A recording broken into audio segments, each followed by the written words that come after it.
कोई अपनी जीभ के एडिक्शन में पड़ सकता है, वैसे ही कोई अपनी बुद्धि के एडिक्शन पे भी पड़ सकता है।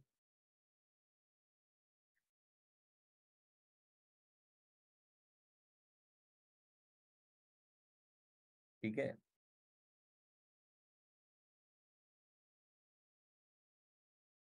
तो प्लेजर और सेंसरी स्टिमुलेशन जो है ये,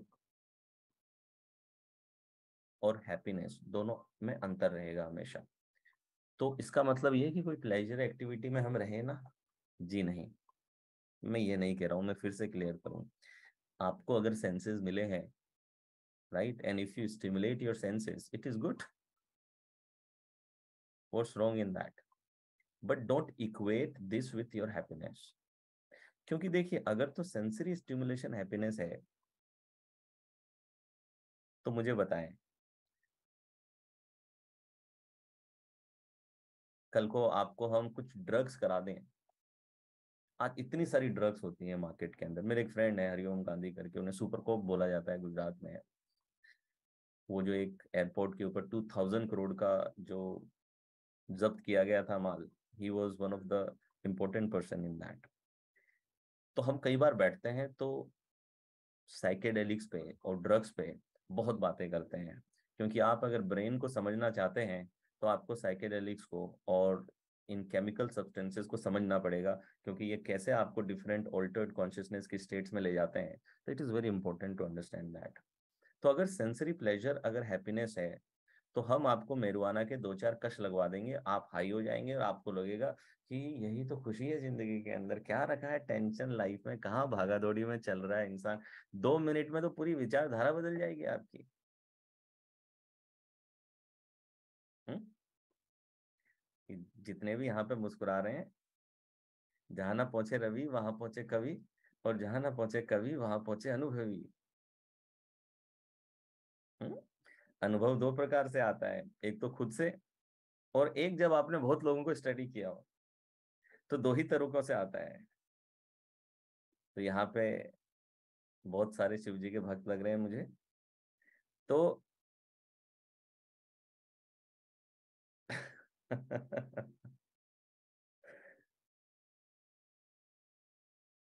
अगेन, आप जाके कोडाई कनाल के अंदर मैजिक मशरूम्स होते हैं, ठीक है, और लोग मैजिक मशरूम्स करते हैं, मैजिक मशरूम करके unity consciousness, oneness, togetherness, even plants are alive, this that, ऐसा यूफोरिया आपको एक्सपीरियंस करवाया जा सकता है। मगर जब तक वो सब्सटेंस आपके अंदर है, तब तक वो अंडरस्टैंडिंग आपके अंदर है, तब तक वो स्टेट आपके अंदर है। लेकिन जैसे सब्सटेंस फ्लश आउट हो गया शरीर में से, वो स्टेट भी चली गई। तो क्या आप इसे हैप्पीनेस कहेंगे?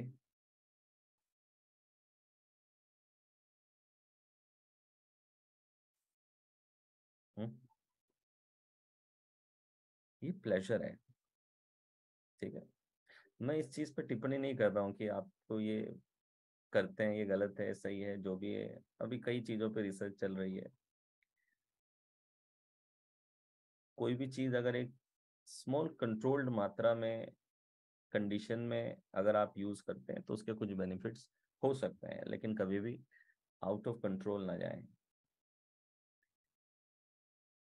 तो बात यहाँ पे सिर्फ इतनी है कि don't equate this with happiness. क्योंकि आप अगर प्लेजर को हैप्पीनेस कर दोगे, और अल्टीमेट गोल हैप्पीनेस का है, यही तो कारण है कि लोग ड्रग एडिक्ट क्यों बन जाते हैं। उनसे पूछो कि भाई ये दिन रात ये तो नशे में क्यों रहता है? इसलिए रहता हूँ, हाई रहता हूँ भाई। क्यों हाई? सर मजा आता है, अंदर से खुशी मिलती है। फिर वो पूछता है कि तू दिन रात मेहनत क्यों करता रहता है? बोले मेहनत करता हूँ इसलिए ताकि अच्छी इज्जत बने, अच्छा नाम बने, अच्छा पैसा आए। अच्छा, अच्छा इज्जत और अच्छा पैसा क्यों चाहिए तुझे? अरे अच्छी इज्जत पैसा मिलेगा तो खुशी मिलेगी। तो बोले मैं डायरेक्टली खुशी ही ले रहा हूँ, बीच में हार्डवर्क और इनको क्यों लाने की जरूरत है? लंबा रास्ते पे क्यों जाने का, स्मार्ट वर्क करने का ना लाइफ में। तो वो स्मार्ट वर्क करने लगते हैं। So don't equate, have the understanding, ये अंडरस्टैंडिंग ले, क्योंकि ऑथेंटिक हैप्पीनेस कुछ और है। ऑथेंटिक हैप्पीनेस आपके सेंसरी प्लेजर में नहीं है। और ऑथेंटिक हैप्पीनेस जो है वो सस्टेनेबल है। मतलब ऑथेंटिक हैप्पीनेस आपके जीवन का वो बैकग्राउंड है जिस बैकग्राउंड में even if you are going through a pain but still it will stay, right. Authentic happiness आपके पेन और प्लेजर से बियॉन्ड होती है।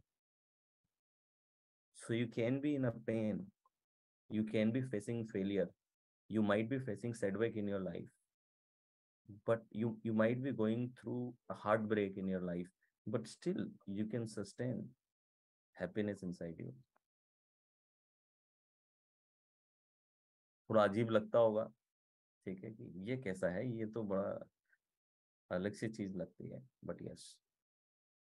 कैसे, हाँ आएंगे, कैसे पे भी आएंगे, मतलब सिर्फ ये बता के छोड़ नहीं दूंगा हम, ठीक है।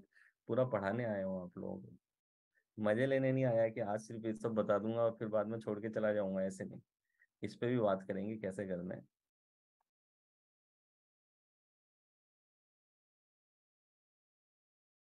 मगर वो है ना, इंस्टेंट चाहिए, इसलिए दिमाग भाग जाता है। बता दो ना, अभी बता दो ना कैसे करना। तो फर्स्ट फैक्टर आपको समझ में आया? क्लियर है सबको? सेम पेज लिखे। अगर फर्स्ट फैक्टर आप लोगों को क्लियर है तो, that why we fail to sustain happiness, number one reason is because, हम क्यों फेल हो रहे हैं। और ये जो प्रोसेस है ना, इसे कहते हैं हेडोनिक पैराडाइम। खुशी को सेंसरी प्लेजर से इक्वेट करने का जो सोसाइटी में पूरा कॉन्सेप्ट आ गया है, पूरे समाज में, ये कॉन्सेप्ट को क्या कहा जाता है? हेडोनिज्म कहा जाता है, और इसे कहते हैं हेडोनिक पैराडाइम।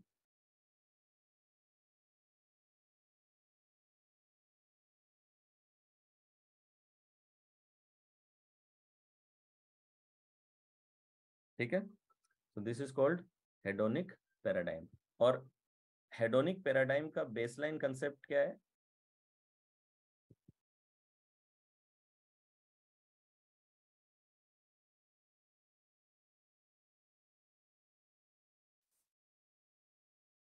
ये इसका spelling hedonic. Okay,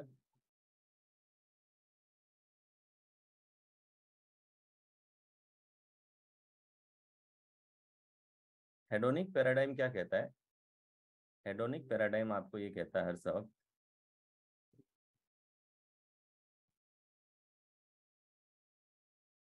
always try to maximise the pleasure, pleasure को मैक्सिमाइज करते चलो और पेन को मिनिमाइज करते चलो। यही जिंदगी का मकसद है। हेडोनिक पैराडाइम कुछ इस तरीके से काम करता है कि the aim of your life is always try reduce the pain and increase the pleasure, maximise the pleasure and reduce the pain, minimise the pen.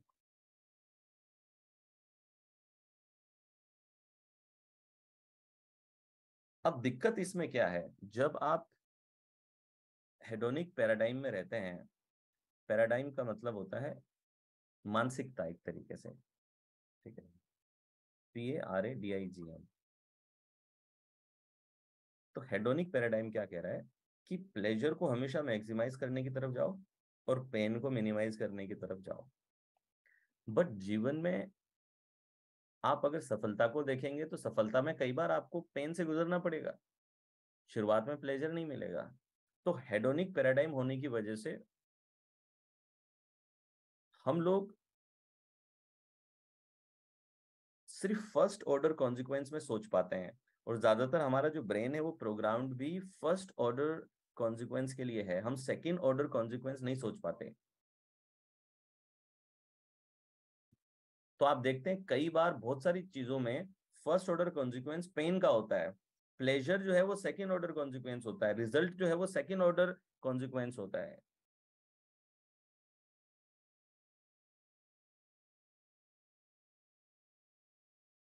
For example, आप जिम जा रहे हैं, तो जिम जा रहे हैं, तो जिम जाकर के आपने मसल तोड़ी, तो मसल तोड़ने के प्रोसेस में तो पेन होगा। हर एक डंबल को जब तक आप रिपीट करेंगे आपको दर्द होगा, जितनी बार आप कार्डियो में भागेंगे you will feel the pain. Right. मगर जो आपका सिक्स पैक है, आपकी जो फिट बॉडी है, और दिन भर एनर्जी में जो आप रहेंगे, जो अट्रैक्टिव आप लगेंगे, जो अटेंशन आपको मिलेगी, जो सेल्फ एस्टीम आपकी बूस्ट होगी, ये सब सेकेंड ऑर्डर कॉन्सिक्वेंस है। But our brain is programmed to consider only first order consequences. First order जो इमीडिएट प्लेजर वाले हैं। ये फर्स्ट ऑर्डर कॉन्सिक्वेंस कौन से हैं? जिनमें या तो इमीडिएट प्लेजर मिले या फिर इमीडिएट पेन अवॉइड हो। तो फॉर एग्जाम्पल, एक इंसान वेट लूज करना चाहता है लेकिन फिर भी आइसक्रीम छोड़ ना पा रहा। क्यों? क्योंकि आइसक्रीम खाते ही इमीडिएट प्लेजर है, मगर जो वेट लूज करने से प्लेजर मिलेगा वो बहुत बाद में मिलेगा।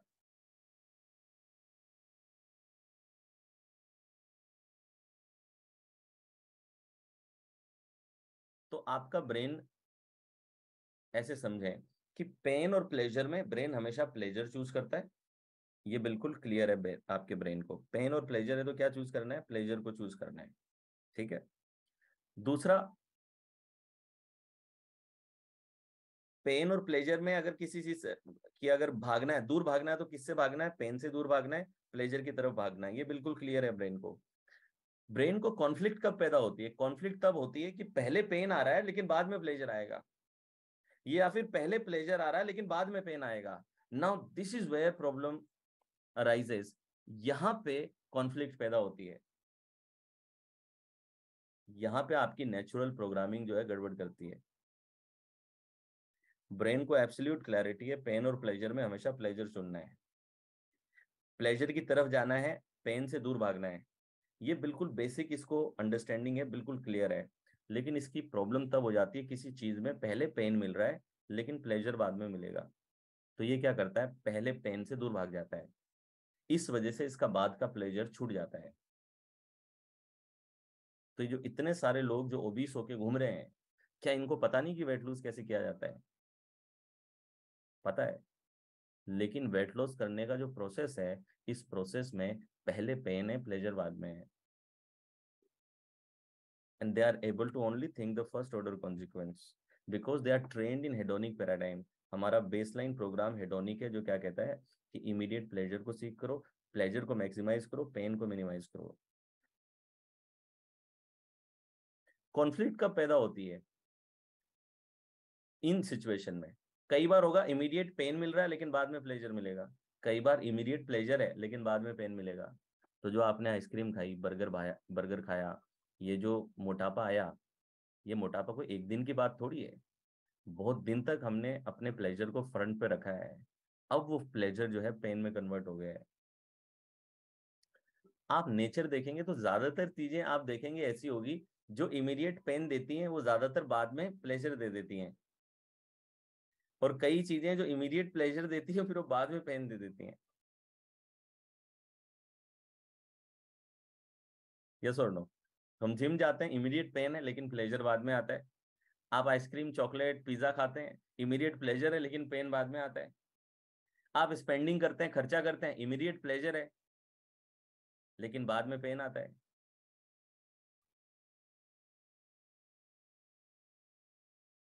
यस और नो?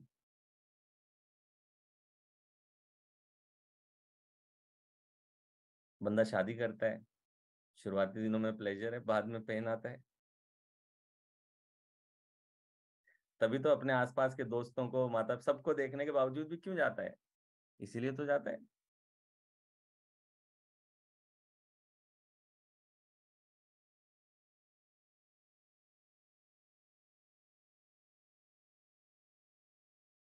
अगेन, जो जितना ज्यादा जोर से हंस रहा है यहाँ पे सत्य वचन बोल दिए। देखे, बहुत से लोगों की दिल की बातें जो बाहर निकलती हैं, जैसे ये पति पत्नी का टॉपिक आ जाता है तो रिलेशनशिप में थोड़ा डिटेल में बात करेंगे। आज तो हैप्पीनेस की है तो खुशी की बात कर लेते हैं।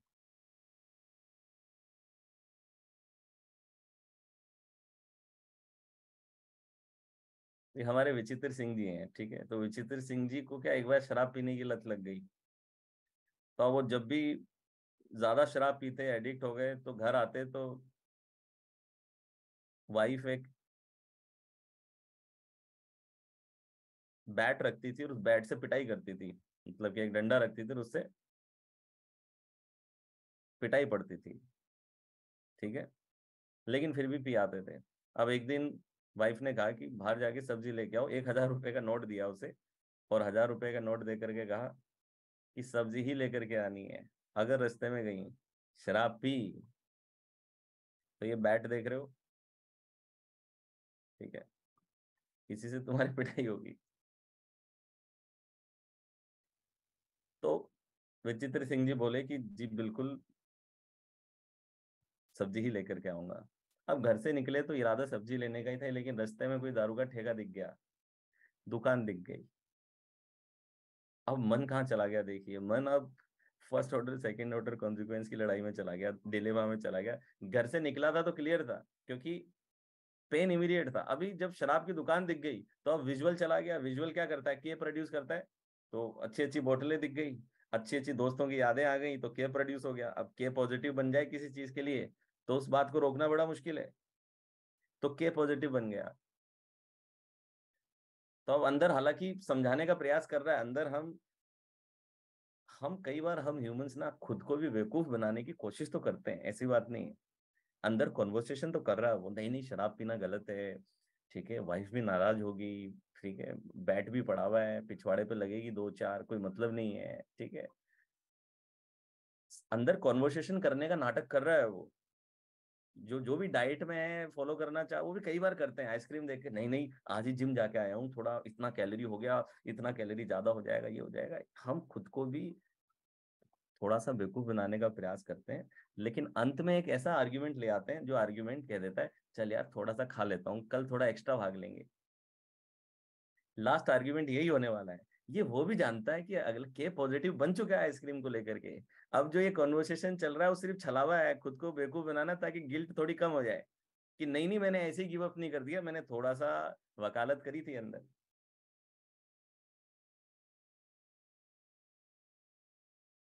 यस और नो? तो होता है ना कि दूसरों की गलती होती है तो हम जज बन जाते हैं, अपनी होती है तो वकील बन जाते हैं, रोल फटाफट शिफ्ट करते हैं ना। जज और वकील दोनों खेलते हैं हम। तो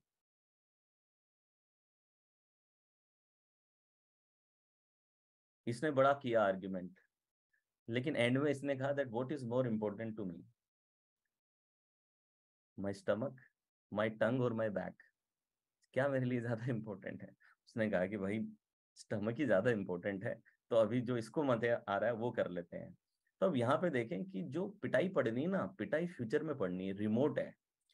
pen is remote but the pleasure is immediate. आपका ब्रेन हमेशा क्या करेगा, इमीडिएट प्लेजर को चूज कर लेगा, और रिमोट पेन जो है वो रिमोट है। और ये स्पेस और टाइम की थ्योरी है एक तरीके से मेरी, कि जैसे प्लेजर और पेन है ना स्पेस टाइम से कनेक्टेड है, कि अगर कोई चीज स्पेस में पास में हो तो वो थोड़ी बड़ी दिखती है हमें। यस और नो? कोई भी चीज अगर आपकी स्पेस में आपकी तरफ आने लगे तो वो थोड़ी जूम होने लगती है, दूर जाने लगे तो छोटी होने लगती है। राइट? एरोप्लेन पार्किंग में कैसा दिखता है और ऊपर जाने के बाद छोटा हो जाता है ना। और same is true with time as well. Time के साथ भी ये सच है। टाइम को भी अगर आप देखेंगे कि टाइम का जो इम्पैक्ट है, टाइम का इम्पैक्ट, इमीडिएट इम्पैक्ट बड़ा है। और जब आप टाइम में बहुत ज्यादा दूर ट्रेवल कर जाते हैं, when you travel a lot distance in time, time में जब आप बहुत बड़ी डिस्टेंस ट्रेवल कर जाते हैं तो जो इवेंट है वो इवेंट की जो इंटेंसिटी वो कम हो जाती है। लोग कई बार कहते हैं कि टाइम हील्स, टाइम हील नहीं करता। आप बहुत आगे बढ़ जाते हैं, इसलिए उस इवेंट से आपकी दूरी बहुत तय हो जाती है। किसी को टाइम पे समझना हो तो मैंने एक ब्लॉग लिखा है कि टाइम क्या है, व्हाट इज टाइम। आपकी जो घड़ी नापती है वो टाइम नहीं है, एग्जैक्ट टाइम क्या होता है। किसी को अगर इंटरेस्ट है तो डिटेल में जानना है तो मैं एक ब्लॉग है मेरा, ठीक है, वहां पे जाकर के आप पढ़िएगा कि टाइम क्या होता है। इसको हर एस्पेक्ट में, as a fourth dimension, as a measurement, as an experience, हर एस्पेक्ट में मैंने एक्सप्लेन किया, तीन चार एस्पेक्ट बनाए हैं इसके। तो लिंक शेयर कर देंगे आपके साथ, फिलहाल हम वापस आ जाए यहाँ पे, ठीक है, हाँ। लिंक आपके साथ शेयर कर दिया जाएगा, जितने भी एडी हैं चौकन्ने हो गए हैं, ठीक है, कि आज ही रात को जाकर के देखो, आज तो टाइम तो भेज देंगे वो भी। तो ये पेन देखिए टाइम में दूर है, फ्यूचर में, थोड़ा दूर है टाइम के अंदर, ठीक है। और जो प्लेजर है वो स्पेस में पास में है, तो पेन स्पेस में भी दूर है और टाइम में भी दूर है, तो इसकी परसीव्ड वैल्यू डिक्रीज हो जाएगी। और क्योंकि प्लेजर स्पेस में भी पास में है और टाइम में भी पास में है, इस वजह से इसकी परसीव्ड वैल्यू इंक्रीज हो जाती है।